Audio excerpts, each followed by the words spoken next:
Gawa tayo ng shrimp ceviche. Ito, Bisaya kasi. Nahihirapan ako mag-mention ng ceviche. Okay?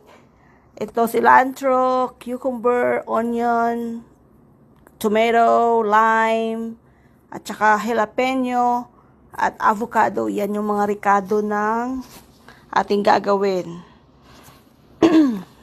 O yan, mga chips. O yan, paghihiwa na daw ako ng kamatis. Tanggalan nyo ng buto. Kasi hindi naman pwede may buto. Bilis Sige, go. Binoise over ko na lang. Ilaga ko saglit kasi binili ko yan ng cook na. So, maganda pa rin yung ipahit konti. Sa naman, boiling water. Yan. Jalapeno na yan.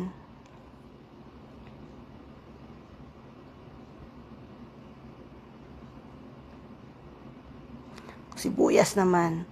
Basta isa lang ang ng cut. Dice lang. Dice na maliliit.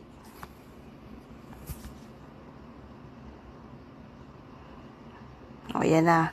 Kompleto na. Nahiwa ko na. Hiwa na lahat. Ato na mix na lang natin. Mix it. Ang pang dyan, pang timpla. Salt and pepper lang. Yan na siya. Tapos na.